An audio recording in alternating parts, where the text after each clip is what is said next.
Hello everyone, welcome to our YouTube preparation channel. दोस्तों मैं रुएल और मैं आज आप सबके सामने सेक्शन ए यानी टीचिंग एप्टीट्यूड का पूरा क्वेश्चन डिस्कस करूंगा।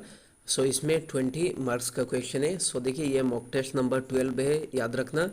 अगर आप लोग पुराना मॉक टेस्ट चाहते हैं, साथ ही साथ पीडीएफ चाहते हैं, तो आपको पे करना होगा 200 रुपीज़ थ्रू यूपीआई यानी फ़ोनपे, जीपे या पेटीएम से 9101467653 इस नंबर पे। इसके बाद इसका स्क्रीनशॉट मेरे व्हाट्सअप नंबर पे भेज देना ताकि मैं आपको ऐड कर सकूँ मॉक टेस्ट ग्रुप में और पुराना पीडीएफ प्रोवाइड कर सकूँ। और मेरा व्हाट्सअप नंबर है सेम नंबर 9101467653। शुरू करते हैं आज का जो पहला क्वेश्चन। पूरा वीडियो देखना आप लोग। Number 1 question, readiness for learning refers to. देखिए readiness for learning refers to क्या होता है। देखिए option A general ability level of the student, option B present cognitive level of the student in the learning continuum, option C satisfying the nature of the act of learning, option D Thorndike's law of readiness। इसमें जो right answer होगा वो है option B, present cognitive level of the student in the learning continuum. याद रखना, cognitive level को मतलब कह सकते हैं प्रेजेंट ऑफ द स्टूडेंट, मतलब स्टूडेंट के अंदर रहे in the learning continuum. Question number 2, which of the following appropriate for environment conducive to thinking and learning in the children। देखिए option A passive listening for the long period of time, option B home assignment given frequently, option C individual task done by the learners, option D ये correct होगा। देखिए allowing student को allow करना to take some decision about what to learn, क्या सीखेंगे और कैसे सीखेंगे, how to learn, option D correct है। Question number 3, which of the following cognitive verbs are used to analyze the information given। कौन सा cognitive verb जिससे मतलब एनालाइज कर सकते हैं इंफॉर्मेशन गिवन को, identify, differentiate, classify, describe. Right answer होगा ऑप्शन बी यानी डिफ्रेंशिएट। आप सबको अगर किसी भी ऑप्शन में कुछ भी प्रॉब्लम रहे तो मुझे कमेंट सेक्शन में बताना, मैं इसका रिप्लाई दूंगा। थोड़ा सा क्विकली हम लोग जा रहे हैं। Question number 4, children in pre primary get satisfaction from being allowed to discover, they became distressed when they are discouraged। मतलब जो चिल्ड्रन प्री प्राइमरी वो सेटिस्फेक्शन मिलता है उनको जब मतलब उनको अलाउ करते हैं कुछ डिस्कवर करें। दे बिकम डिस्ट्रेस जब हम लोग उनको अलाउ नहीं करते, डिस्करेज करते हैं। They do so due to their motivation too. देखिए 4 ऑप्शन में से जो राइट आंसर होगा वो है ऑप्शन ए यानी रिड्यूस देयर इग्नोरेंस। इग्नोरेंस को रिड्यूस करने के लिए वो कह सकते हैं हम लोग डिस्ट्रेस हो जाते हैं। देखिए अगर इग्नोर करते हैं तो स्टूडेंट मतलब डिस्ट्रेस हो जाते हैं। Question number 5, which of the following is true. नीचे दिया गया कौन सा ट्रू है देखो। इसमें जो राइट आंसर होगा वो है play is significant for cognition and social competence, यानी ऑप्शन सी करेक्ट है।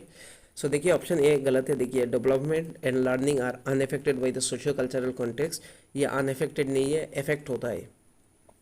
देखिए student learn only in certain way, लेकिन स्टूडेंट का देखो एक वे में नहीं सीखेंगे, मल्टीपल वेज में सीखेंगे, याद रखना। और देखो number D, questioning by teacher constraint, ये कंस्ट्रेंट नहीं करता है, ये फैसिलिटेट करता है कॉग्निटिव डेवलपमेंट को। Question number 6, which of the following is true about the role of heredity and environment in the development of a child। देखिए जो 4 ऑप्शन में जो राइट आंसर होगा, देखिए option D, sorry option D नहीं, option A the relative contribution of PR and genetics are not addictive, ये addictive नहीं है, ये प्रोडक्टिव है, याद रखना। Right answer is option A. बाकी देखो ऑप्शन बी जो heredity and environment do not operate together, ये ऑपरेट करते हैं, एक साथ मिलके काम करते हैं, कह सकते हैं कभी किसी का इन्फ्लुएंस ज़्यादा किसी का कम होता है, लेकिन इन्फ्लुएंस करते हैं। जो question number sorry option C, propensity is related to environment while actual development requires heredity. ऐसा कुछ नहीं है, बोथ हेरिडिटी एंड एनवायरनमेंट में एक्चुअल डेवलपमेंट होता है। ऑप्शन डी जो है both heredity and environment contribute 50%, ऐसा कुछ नहीं है, कुछ बार नहीं है, 50% 50% ऐसा कुछ नहीं है। ऑप्शन डी गलत है। जो राइट आंसर होगा वो है ऑप्शन है, यानी देखिए the relative contribution of peers and genes are not एडिक्टिव। Question number 7, a teacher wishes to help her student to appreciate multiple views of a situation, she provides her student multiple opportunities to debate on the situation in different groups. According to Vygotsky's perspective, her student will dash various views and develop multiple perspective of the situation on her own। देखिए internalise, construct, operationalise, rationalise. इसमें जो होगा internalise. Internalise करके मतलब सीखेंगे, याद रखना option A is a correct answer. Question number 8, individual attention is important in the teaching learning process because individual attention किस लिए इंपॉर्टेंट है टीचिंग लर्निंग प्रोसेस पे। सो देखिए ऑप्शन सी यानी इंडिविजुअल डिफरेंस जिसमें होता है, देखिए children develop at different rates and learning differently. So option C correct होगा। Question number 9, which of the following is a domain of learning. नीचे दिया गया कौन सा लर्निंग का डोमेन है। सो देखिए जो चार ऑप्शन में जो राइट आंसर होगा वो है ऑप्शन ए यानी effective. Question number 10, which of the following is the first step in the scientific method of problem solving। सो देखिए ऑप्शन देखिए ए इज द करेक्ट आंसर यानी problem awareness is important. Question number देखो 11, Vygotsky emphasized the significance of the role played by which of the following factor in the learning of the children। सो देखिए ये तो बहुत बार discuss किया, सो option C correct होगा यानी social factor. Question number 12, a teacher never gives answer to the question herself. She encourages her student to suggest answer, have group discussion and adopt collaborative learning। देखो एक teacher मतलब कभी answer नहीं देते ऐसे situation पे, देखो वो एनकरेज करते हैं, सजेस्ट करते हैं कि वो अपने ग्रुप डिस्कशन या खुद से मतलब इसका आंसर निकाले। सो इस प्रिंसिपल को हम लोग क्या कहेंगे। सो देखिए जो राइट आंसर होगा वो है ऑप्शन सी यानी एक्टिव पार्टिसिपेशन। इसमें स्टूडेंट का एक्टिव पार्टिसिपेशन रहता है। Question number 13, a teacher after preparing a question paper checks whether the question test specify testing objective। he is concerned primarily about question papers। सो देखिए जो right answer होगा वो है option D content coverage, ये important है। सो देखिए teacher देखेंगे content पूरा कवर हुआ कि नहीं। Question number 14, human development is divided into domain such as. So इसमें जो राइट आंसर होगा वो है ऑप्शन डी यानी physical, cognitive, emotional and social. ये चारों है, ऑप्शन डी करेक्ट है। Question number 15, which of the following is a principle of development. So development का प्रिंसिपल क्या है, देखो ऑप्शन डी करेक्ट होगा, it does not proceed at the same page for all. सो मतलब सबके साथ मतलब सेम पेज में डेवलपमेंट नहीं होता है। बाकी देखो ऑप्शन ए गलत है, डेवलपमेंट इज लिनियर नहीं, ये मल्टीपल वे में होता है। सो ये डिसकंटिन्यूअस नहीं, ये कंटिन्यूअस प्रोसेस है।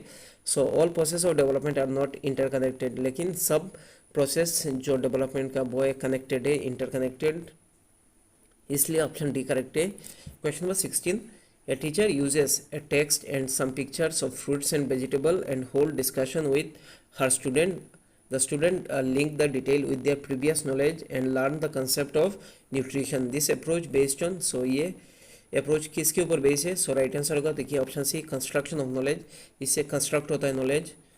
Question number 17, a child start to cry when his grandmother take his mother from mother slap. ठीक, देखो एक चिल्ड्रेन मतलब एक बच्चे को अगर उसके दादी या नानी कह सकते हैं हम लोग उसको उसके माँ से मतलब ऐसे लिया तो बच्चे क्यों रोते हैं। देखो option A emotional anxiety, option B stranger anxiety, option C separation anxiety, option D social anxiety. So किस लिए रोते हैं। सो राइट आंसर होगा ऑप्शन सी सेपरेट, मतलब सेपरेट होने के लिए यानी separation anxiety. Question number 18, inclusive education, inclusive मतलब सब मिला के। सो राइट आंसर होगा जिसमें मतलब सेलिब्रेट होता है डाइवर्सिटी इन द क्लासरूम यानी unity in diversity, option D is the correct answer. Question number 19, which of the following is an objective question. नीचे दिया गया कौन सा ऑब्जेक्टिव क्वेश्चन है। सो इसमें जो राइट आंसर होगा वो है option B true and false. Question number 20, the most effective method to teach the concept of germination of seed is. So germination of seed इसका जो इफेक्टिव मेथड क्या है देखो। सो ऑप्शन डी करेक्ट होगा, to make student plant seed and observe stage of germination, मतलब plant seed करेंगे उसके बाद ऑब्जर्व करेंगे जो जर्मिनेशन मतलब कैसे हो रहा है। सो इससे उनका प्रैक्टिकल एक्सपीरियंस होगा। सो option D is the correct answer.